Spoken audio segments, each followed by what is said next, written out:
மது நாட்டிற்கு வீட்டிற்கு உயிருக்கு கேடு. திமுகவுடைய முன்னாள் எம்எல்ஏ புகழேந்தி, நெல்லிக்குப்பம் புகழேந்தி அவர்கள் நேற்றைக்கு பேசிய பேச்சு மிகப்பெரிய அளவில் சர்ச்சையாக போயிட்டுருக்கு.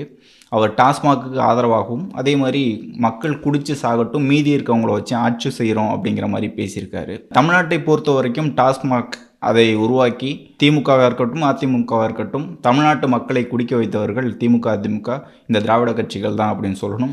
குறிப்பாக எம்ஜிஆர் காலம் தொட்டு எம்ஜிஆர், கருணாநிதி, ஜெயலலிதா, அதன் பிறகு ஓபிஎஸ் அவர்களாக இருக்கட்டும், அதன் பிறகு எடப்பாடி பழனிசாமி அவர்களாக இருக்கட்டும், இன்றைக்கு ஸ்டாலின் அவர்கள் ஆட்சி காலம் வரைக்கும் இந்த டாஸ்மாக் மூலமாக வருவாய் வருகுது அப்படிங்கிற ஒரு காரணத்தினால மக்களை குடிக்க வச்சு இவங்க வருமானம் பார்க்குறாங்க.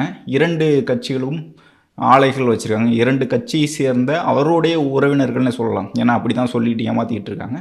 அவர்களுடைய உறவினர்கள் வச்சுருக்காங்க, அதை விற்பனை செய்து வருமானம் பார்த்துக்கிட்டு இருக்காங்க அப்படிங்கிறத சொல்லணும். தமிழ்நாட்டில் இந்த மதுபானம் வேண்டும் அப்படின்னு சொல்கிறதும் மதுவிலக்கு வேண்டும் அப்படின்னு சொல்கிறதும் இதுதான் மிகப்பெரிய ஒரு அரசியல். தொடர்ந்து எல்லா ஆட்சி காலத்திலும் எல்லா ஆட்சியின் தொடக்கத்தின் போதும் இறுதியின் போதும் இந்த மது ஒழிப்பு அப்படிங்கிறது பேசப்படும். 2016 காலகட்டங்களில் திமுக மிகப்பெரிய அளவில் எடுத்த போராட்டங்கள் மதுவிலக்கு வேண்டும் அப்படிங்கிறது தான். அன்றைக்கு கருணாநிதி அவர்கள் 2016 ஆட்சிக்கு வந்தோம் அப்படின்னா மதுவிலக்கு கொண்டு வருவோம், தமிழ்நாட்டில் இருக்கக்கூடிய கடைகள்லாம் மூடுவோம், முதல் கையெழுத்து அதுதான் அப்படின்னு சொல்லியிருந்தார். ஸ்டாலின் அவர்களும் அதை பேசியிருந்தாங்க. கனிமொழி அவர்கள் மிகப்பெரிய அளவில் போராட்டம்லாம் நடத்தி தமிழ்நாட்டில் இளம் விதவைகள்லாம் உருவாகிறாங்க அப்படின்ட்டு கடுமையாக போராட்டம் நடத்தினது கனிமொழி அவர்கள் தான். இன்றைக்கு உருவாகலையா அப்படிங்கிற கேள்வி இந்த இடத்துல நம்ம கேட்கணும். ஏன்னா நேற்றைக்கு பேசிய முன்னாள் திமுக எம்எல்ஏ நெல்லிக்குப்பம் புகழேந்தி அவர் பேசுகிறாரு, எனக்கு மட்டும் அதிகாரம் கிடச்சிச்சின்னா 24 மணி நேரமும் டாஸ்மாகை திறந்து வச்சுருப்பேன். ஏன் அப்படின்னா 2016 நாங்கள் டாஸ்மாக் கடைகள்லாம் மூடுவோன்னு சொன்னோம், அதனால தான் வாக்கு செலுத்தலை. அன்றைக்கு டாஸ்மாக் கடைகள் தான் அந்த பிரச்சாரம் நடந்துச்சு. திமுக ஆட்சி வந்தால் டாஸ்மாக் கடையெல்லாம் மூடிடுவாங்களாம், அதனால் அதிமுக ஓட்டு போடுங்க அப்படின்ட்டு மாறிட்டாங்க. இதன் காரணமாகவே நாங்கள் 2021 தேர்தலில் நாங்கள் டாஸ்மாக் மூடுவோம் அப்படின்ட்டு எந்த ஒரு அறிவிப்பும் கொடுக்காமல் ஆட்சிக்கு வந்தோம். இப்போயும் நாங்கள் சொல்கிறோம், எந்த அறிவிப்பும் அறிவிக்க மாட்டோம், டாஸ்மாக் கடையை திறந்து வச்சுருப்போம். கூடுதலாக 24 மணி நேரமும் திறந்து வைப்போம். நீங்கள் குடிக்கிறவங்க தான் குடிப்பாங்க, அதை போய் குடிக்கட்டும், குடித்து சாகுறவங்க சாகட்டும், மீதி இருக்கவங்கள வச்சு ஆட்சி பண்ணுவோம் அப்படின்ட்டு ஒரு முன்னாள் எம்எல்ஏ பேசியிருக்காங்க.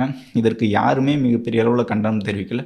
குறிப்பிட்டு கனிமொழி அவர்கள் சொல்லணும், இதுதான் இளம் விதவைகளை தடுக்கிற ஒரு நிகழ்வா இல்லை இளம் விதவைகளை உருவாக்கக்கூடிய ஒரு திட்டமா அப்படின்ட்டு கனிமொழி அவர்கள் சொல்லணும். உதயநிதி ஸ்டாலின் அவர்கள் பதில் சொல்லணும். உதயநிதி ஸ்டாலின் அவர்கள்ட்ட 2024 தேர்தல் பரப்புரையின் போதே கேட்குறாங்க, டாஸ்மாக் கடையெல்லாம் மூடுங்கப்பா அப்படின்னு கேட்கும்போது, பெண்கள் கேட்கும்போது அவர் என்ன சொல்கிறாரு, 2016 எங்கள் தாத்தா டாஸ்மாக் கடையில் மூடுறோன்னு சொன்னோம், ஆனால் நீங்கள் ஓட்டு போடலைல்ல அப்படிங்கிறாரு. அப்படின்னா பதில் என்னன்னா, 2016 தான் நாங்கள் சொன்னோம், இப்போ நாங்கள் சொல்லவே இல்லைல்ல, இப்போ ஏன் கேட்குறீங்க அப்படின்னு சொல்கிறார். அப்போது ஆட்சிக்கு வருவதற்கு முன்பு ஒரு நிலைப்பாடும் ஆட்சிக்கு வந்த பிறகு ஒரு நிலைப்பாட்டிலும் தான் இருக்காங்க. ஸ்டாலின் அவர்களும் இதற்கு பதில் சொல்லணும். ஆட்சியில் இருக்கக்கூடியவர் தொடர்ந்து மதுவிலக்கு படிப்படியாக கொண்டு வருவோம் அப்படின்னு சொல்லியிருந்தாங்க. 500 கடைகளை மூடுறோம் அப்படின்னு சொல்லியிருந்தாங்க. அதன் பிறகு அதை எப்படி செயல்படுத்தினாங்க அப்படிங்கிற கேள்வியும் இந்த இடத்துல முன் வைக்கணும். குறிப்பாக தமிழ்நாட்டை பொறுத்த வரைக்கும் 5000க்கும் மேற்பட்ட மதுபான டாஸ்மாக் கடைகள் மற்றும் பார்கள் இருக்குது. அதை படிப்படியாக குறைக்கிறோம்னு சொல்லிட்டு எங்கெல்லாம் விற்பனை குறைவாக இருக்கோ அந்த கடைகளை மட்டும் மூடக்கூடிய ஒரு நிகழ்வு தொடர்ந்துட்டு இருக்குன்னு பார்க்க முடியுது. இவர்கள் வருமானம் வேண்டும், ஏன்னா ஒரு வருடத்திற்கு 44,000 கோடி அப்படிங்கிறது, அதை அதிகப்படுத்தணும். பொங்கல் தீபாவளின்னு வரும்போது, ஒவ்வொரு விடுமுறை தினங்களும் வரும்போது அதை அதிகப்படுத்தணும் அப்படின்ட்டு இங்கே இருக்கக்கூடிய கலெக்டர்களுக்கு உத்தரவு பிறப்பிக்கிறாங்க. அதே மாதிரி டார்கெட் வச்சு தான் அந்த விற்பனை செய்கிறாங்க. இந்த டாஸ்மாகில் எந்த அளவுக்கு ஊழல் நடந்திருக்கு அப்படின்ட்டு சமீபத்தில் இடி ரைடையும் பார்க்கலாம். இதில் 1000 கோடிக்கு மேலே ஊழல் நடந்திருக்கு அப்படின்னு சொல்லியிருந்தாங்க. இதில் மிகப்பெரிய வருமானம் வருது அப்படிங்கிற ஒரே காரணத்தினால தான் இந்த டாஸ்மாக் நிறுவனத்தை நடத்திக்கிட்டு மக்களை குடிக்க வச்சு, அவர் புகழேந்தி சொன்ன மாதிரி குடிக்க வச்சு கொண்டுக்கிட்டு இருக்காங்க அப்படின்னு சொல்லலாம். சாவு அப்படிங்கிறார். எந்த அளவுக்கு ஒரு பேச்சு இது! முன்னாள் எம்எல்ஏ, முன்னாள் சட்டமன்ற உறுப்பினர் இப்படி பேசுகிறாரு. இதற்கு யாருமே கண்டனம் தெரிவிக்கல. சீமானுக்காக அந்த கத்துன விசிக கட்சியாக இருக்கட்டும், கிருஷ்ணசாமி அவர்களாக இருக்கட்டும், திருமாவளவன் அவர்களாக இருக்கட்டும், கம்யூனிஸ்ட் சண்முகம் அவர்களாக இருக்கட்டும், மற்ற எல்லா கட்சியுமே கட்சியில் இருக்கக்கூடிய எல்லாருமே ஒவ்வொரு விவாதங்கள்லையும் பேசிக்கிட்டு இருந்தாங்க, கல்லுக்கு எதிராக பேசிக்கிட்டு இருந்தாங்க. இவர் சொல்கிறாரு, இதற்கு என்ன எதிர்ப்பு தெரிவிக்கிறீங்க? 24 மணி நேரமும் டாஸ்மாக் திறக்கப்படும் அப்படின்னு சொல்கிறார். இவருக்கு அதிகாரம் வந்தால் அவர் கட்சியில் இருந்துட்டு பேசுகிறார், கட்சியோட மேடையில் பேசுகிறார், ஆளுங்கட்சியாக இருந்துக்கிட்டு 24 மணி நேரமும் நாங்கள் திறந்து வைப்போம், குடிக்கிறவன் குடிச்சிட்டு சாகட்டும் அப்படின்னு சொல்கிறார். இதுக்கு என்ன எதிர்ப்பு தெரிவிக்கிறீங்க? தமிழ்நாட்டை பொறுத்தவரைக்கும் இந்த டாஸ்மாக் மதுபானங்களை தாண்டி பல்வேறு போதைப் பொருட்கள் வந்து உள்ளே வந்திருக்கு அப்படின்னு பார்க்க முடியுது. கஞ்சா புழக்கம் அதிகமாக இருந்தது. அதே மாதிரி மற்ற போதைப் பொருட்களும் மெத்து மாதிரி யார் திமுக ஜாபர் சாதிக் மாதிரி ஆட்கள் வந்து மெத்தையும் தமிழ்நாட்டில் கொண்டு வந்து இறக்குமதி செஞ்சுருந்தாங்க. அதை தாண்டி பல்வேறு போதை பழக்கத்தில் வந்து மக்கள் வந்து ஈடுபட்டுக்கிட்டு இருக்காங்க. இந்த டாஸ்மாகை மூடிட்டா இதுக்கு போயிடுவாங்க அப்படின்னு சொல்கிறாங்க. ஆனால் இந்த டாஸ்மாக் இருக்கும்போதே தான் கள்ளச்சாராயம் நடந்தது. இந்த கள்ளச்சாராய மரணம் நடந்து கள்ளக்குறிச்சி கள்ளச்சாராயம் மரணம் நடந்து 1 ஆண்டுகள் ஆயிடுச்சு. இந்த கள்ளச்சாராய மரணம் என்ன காரணத்தினால நடந்தது அப்படிங்கிறத இந்த இடத்துல குறிப்பிடணும்னு நினைக்கிறேன். கடந்த ஆண்டு இதே மாதத்தில் ஜூன் 18ஆம் தேதி ஒருத்தர் வந்து கள்ளச்சாராயம் குடித்து மருத்துவமனையில் அனுமதிக்கப்படுறாரு. அவர் வந்து இறக்குறாரு. இந்த இறப்பு சம்பவம் அதன் பிறகு ஒரு 3 இறப்பு சம்பவம் நடக்குது. இந்த இறப்பு சம்பவம் தொடர்பாக வந்து கள்ளக்குறிச்சி கலெக்டர்கிட்ட கேட்கும்போது இது கள்ளச்சாராய மரணம் தானா அப்படின்னு கேட்கும்போது இல்லை அவர் வயிறு வலின்னு வந்திருந்தார், இன்னொருத்தருக்கு வந்து வெவ்வேறு சிக்கல்கள், அதனால தான் மரணம் அடைஞ்சாங்களே தவிர இதில் கள்ளச்சாராயம் குடித்து அவங்க இறக்கவே இல்லை அப்படின்ட்டு கலெக்டர் வந்து ப்ரெஸ் மீட் கொடுத்தாரு. இந்த ப்ரெஸ் மீட் இந்த பொய் தான். ஒரு பொய் வந்து எத்தனை நபர்களை வந்து பழி வாங்கியிருக்கு அப்படிங்கிறத இதன் மூலமாக தெரிஞ்சுக்கலாம். ஒரு 67 மக்கள் 67 ஒரே கிராமத்தைச் சேர்ந்த மக்கள் வந்து கள்ளச்சாராயம் குடித்து இறந்துருக்காங்க. ஏன் அப்படின்னா அந்த முதல்ல இறந்தாங்கல்ல அவருடைய இறப்புக்கு முதல்ல இறந்த ரமேஷ் அப்படிங்கிறவரோட இறப்புக்கு வந்தவர்கள் மறுபடியும் கள்ளச்சாராயம் குடிச்சிருக்காங்க. அந்த கருணாபுரம் அப்படிங்கிற கிராமத்தில் இந்த இறப்பு நடந்திருக்கு. இந்த இறப்புக்கு வந்தவர்களும் மறுபடியும் கள்ளச்சாராயம் குடித்ததுனால தான் அந்த 67 மரணங்கள், 100க்கும் மேற்பட்டவர்கள் வந்து பாதிக்கப்பட்டு 200க்கும் மேற்பட்டவர்கள் பாதிக்கப்பட்டு அதில் 67 பேர் வந்து மரணம் அடைஞ்சிருந்தாங்க. அதற்கான முக்கிய காரணம் வந்து கலெக்டர் அவர்கள் சொன்ன அந்த பொய் தான். அப்பே வந்து ஆமாம் இது கள்ளச்சாராயம் தான், அதை தடுத்து நிறுத்தணும், யார் அதை விற்கிறாங்க அப்படின்னு தேடி பிடிச்சி அரெஸ்ட் பண்ணியிருந்தா அடுத்த நாள் நடந்த அந்த மரணத்திற்கு வந்தவர்கள் அது குடிச்சிருக்க வாய்ப்புகளே இல்லை. அப்போ இந்த 67 பேரை வந்து காப்பாற்றிருக்க முடியும், பாதிக்கப்பட்டவர்களும் காப்பாற்றிருக்க முடியும். ஏன் அதை தடுக்கலை அப்படின்னா ஆளுங்கட்சிக்கு ஆதரவாக இருக்கக்கூடியவர்கள், ஆளுங்கட்சியை சேர்ந்தவர்கள் தான் இந்த கள்ளச்சாராயம் விற்கிறாங்க அப்படிங்கிறது தான் குற்றச்சாட்டு. இந்த கருணாபுரத்தில் கைது செய்யப்பட்ட நபர் வந்து கண்ணுக்குட்டி அப்படிங்கிற நபர், இவர் நீண்ட காலமாக கள்ளச்சாராயம் காய்ச்சி நீண்ட முறை வந்து கைது செய்யப்பட்டு வெளியில் வந்து மறுபடியும் கள்ளச்சாராயம் காய்ச்சி மறுபடியும் வெளியில் வந்து இப்படி இதே தொடர்ந்து செஞ்சுக்கிட்டு இருக்கக்கூடிய நபர். அவர் திமுகவை சேர்ந்த நபர். இப்படி திமுகவை சேர்ந்த நபர்கள் வந்து கள்ளச்சாராயம் காய்ச்சும் போது அதை தடுக்காமல் இந்த மாதிரி விடுறதன் காரணமாக தான் இந்த உயிர்கள் போயிட்டுருக்கு. இதற்கு முன்பே 2023 செங்கல்பட்டு விழுப்புரம் மாவட்டத்தில் மரக்காணம் பகுதிகளில் இறப்பு நடந்தது. அதில் 22 பேர் கள்ளச்சாராயம் குடித்து இறந்துருந்தாங்க. அன்றைக்கு ஸ்டாலின் அவர்கள் வந்து இரும்பு கரம் கொண்டு கள்ளச்சாராயத்தை ஒழிப்பேன் அப்படின்னு சொன்னார். அதன் பிறகு தான் இந்த கள்ளக்குறிச்சி சம்பவம் நடந்துச்சு. 67 பேர். இப்படி தொடர்ந்து தமிழ்நாடு முழுக்க நடந்துக்கிட்டே தான் இருக்குது. சேலத்தில் கள்ளச்சந்தையில் மது பாட்டில்கள் விற்கிறாங்க அப்படின்ட்டு புகார் கொடுத்தவரோட நம்பரே வந்து மது பாட்டில் விற்கிறவங்கள்ட்ட கொடுத்ததுனால அவரால் வந்து உயிருக்கு அச்சுறுத்தல் அப்படின்ட்டு ஒரு ஆடியோ வந்து வெளியானதை நம்ம பார்க்க முடியுது. இந்த மாதிரி தொடர்ந்து தமிழ்நாட்டில் போதைப் பொருட்கள் வந்து புழக்கம் அப்படிங்கிறது தொடர்ந்துக்கிட்டு இருக்குது. இதை தடுக்கிறதுக்கான சரியான நடவடிக்கை இல்லை. இந்த கமிஷனை வச்சுக்கிட்டு தான் இவங்க வந்து இதை அனுமதிக்கிறாங்க அப்படிங்கிற ஒரு புகாரும் கொடுக்கப்படுது. தமிழ்நாட்டை பொறுத்த வரைக்கும் கஞ்சா போதையாக இருக்கட்டும், மற்ற மெத் போன்ற பொருட்களாக இருக்கட்டும், எல்லா போதைப் பொருட்களும் தடுக்கணும் அப்படிங்கிறது தான் எல்லா கட்சிகளோட கோரிக்கையாக இருக்குது. ஆனால் ஆட்சிக்கு வந்த பிறகு அவர்கள் அந்த கோரிக்கையில் வந்து செயல்படுத்த மாட்டாங்க. ஆட்சியில் வந்த பிறகு இதுலேருந்து கமிஷன் வருதா, இதுலேருந்து சம்பாதிக்க முடியுதா அப்படின்னு தான் பார்க்குறாங்க. டாஸ்மாக் நிறுவனத்திலே வந்து ஊழல் பண்ணியிருக்காங்கன்னா மற்றதில் எந்த அளவுக்கு கமிஷன் பார்ப்பாங்க அப்படின்ட்டு மக்கள் புரிஞ்சுக்கணும். இந்த நிலையிலே வந்து கல்லுங்கிறது இப்போ சமீபத்தில் மிகப்பெரிய அளவில் பேசுபடு பொருளாக மாறிக்கிட்டு இருக்கு. சீமான் அவர்கள் நேரடியாக அவரே வந்து கல் இறக்கும் போராட்டம் அப்படின்னு நடத்தியிருந்தார். கடந்த 15ஆம் தேதி வந்து நடத்தியிருந்தார். அவரே மரத்தில் ஏறி அவரே கல்லை எடுத்து இது வந்து கல்லுங்கிறது வந்து போதைப்பொருள் இல்லை, உணவு தான் அப்படின்ட்டு பேசியிருந்தார். அந்த கல் இறக்கும் போராட்டத்துக்கு வந்து பல்வேறு கட்சியினர் வந்து எதிர்ப்பு தெரிவித்து இவர் மீது வந்து நடவடிக்கை எடுக்கணும் அப்படின்ட்டு சொல்லியிருந்தாங்க. ஏன்னா தமிழ்நாட்டை பொறுத்த வரைக்கும் மற்ற மாநிலங்களில் கேரளாவாக இருக்கட்டும், ஆந்திராவாக இருக்கட்டும், அதே மாதிரி புதுச்சேரி, இங்கெல்லாம் வந்து கல் வந்து தடை செய்யப்படாத ஒரு பொருள்.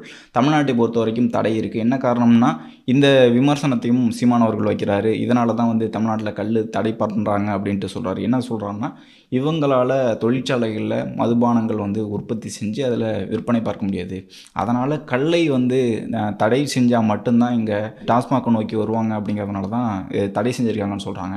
ஆனால் தொடக்கத்தில் தடை செய்யறதுக்கான காரணம் வந்து கல் வந்து இயற்கையாக பனையிலேருந்து கிடைக்கக்கூடியதாக இருக்கட்டும், தென்னையிலேருந்து கிடைக்கக்கூடியதாக இருக்கட்டும், இது கலப்பட கல்லாக மாறும்போது அது பாதிக்கப்படும். எப்படி கள்ளச்சாராயம் எப்படி உடல் நலத்துக்கு தீங்கு விளைவிக்குதோ அதே மாதிரி கலப்பட கல்லாக மாறும்போது மக்கள் வந்து அதனால் குடித்து இறக்கக்கூடிய நிகழ்வு நடக்கும்.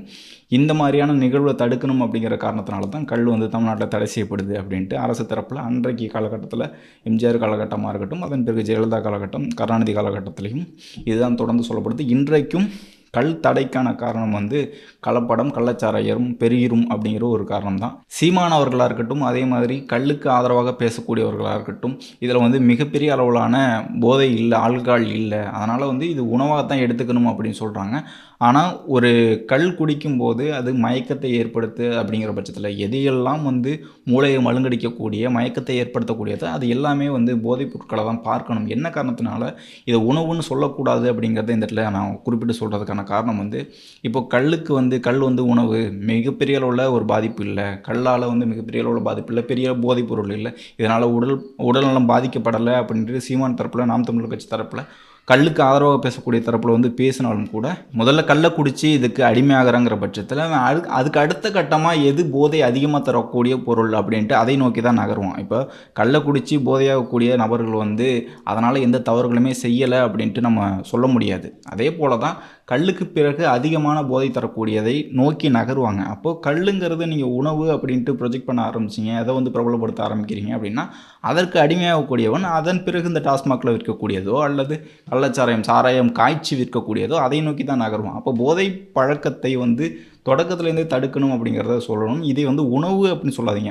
இப்போ எப்படி டாஸ்மாகில் சாராயம் விற்கிறீங்களோ, டாஸ்மாகில் எப்படி சாராயத்தை காய்ச்சி விற்கிறீங்களோ, தொழிற்சாலைகள்லேருந்து வருது, அதே மாதிரி இதையும் வந்து அரசே எடுத்து நடத்தலாம் அப்படி வேணால் சொல்லலாமே தவிர, இதையும் ஒரு போதைப் பொருளாக, இதையும் விற்பனை செய்யக்கூடிய ஒரு பொருளாக மாற்றி இதை போதைப் பொருளாக அங்கீகரித்து நீங்கள் கொண்டு போகலாம் அப்படின்னு சொல்லலாமே தவிர, இதை உணவு அப்படின்னு சொல்கிறது அடுத்த கட்டமாக போதைக்கு வந்து அடிமையாகக்கூடிய நபர்கள் வந்து இதன் பிறகு என்ன அப்படின்னு தான் பார்ப்பாங்க அப்படிங்கிறத இந்த இடத்துல குறிப்பிட விரும்புகிறேன். ஏன் அப்படின்னா கல்லுங்கிறது ஒரு போதை தரக்கூடிய பொருள் தான். திருவள்ளுவர் அவர்கள் வந்து கல் உண்ணாமை அப்படிங்கிற ஒரு அதிகாரமே எழுதியிருக்காங்க. கல்லால் வந்து எந்தளவுக்கு பாதிப்பு வரும் அப்படிங்கிறதையும் அவர் குறிப்பிட்டு சொல்கிறாரு.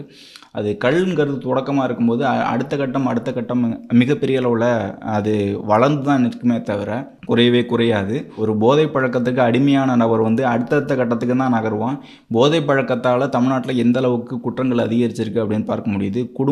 குடும்பத்தில் வந்து எந்த அளவுக்கு பொருளாதாரமாக இருக்கட்டும், அதே மாதிரி குடும்பத்தில் ஏற்படக்கூடிய பிரச்சனைகளாக இருக்கட்டும், அதை தாண்டி ஒரு போதை இளைஞன் வந்து வெளியில் வராங்கிற பட்சத்தில் இங்கே பெண்களுக்கு எதிரான குற்றங்களாக இருக்கட்டும், அதே மாதிரி கொள்ளை போன்ற குற்றங்களாக இருக்கட்டும், அவர்கள் வேலை அதன் பிறகு வாழ்க்கை அப்படிங்கிறத நோக்கி நகராமல் போதையிலே வந்து அடுத்தடுத்த கட்டமாக நகருவாங்க. அதற்காக தன்னுடைய பொருளை தேட விரும்புவாங்க.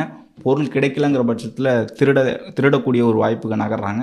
அதனால் போதை பழக்கத்தை வந்து அனுமதிக்கக்கூடாது அப்படிங்கிறத நம்ம இதன் மூலம் சொல்லணும்னு நினைக்கிறேன். அதே போல் தமிழக வெற்றி கழகத்தோட நிலைப்பாடு என்ன அப்படிங்கிறத இந்த இடத்துல நம்ம குறிப்பிடணும். போதையில்லா தமிழகம் அப்படிங்கிறது தான் தமிழக வெற்றி கழகத்தோட நிலைப்பாடு. பதநீரை மாநில பானமாக அறிவிப்போம் அப்படிங்கிறது தான் தமிழக வெற்றி கழகத்தோட செயல் திட்டமாக தமிழக வெற்றி கழக தலைவர் விஜய் அவர்கள் அறிவிச்சிருக்காங்க.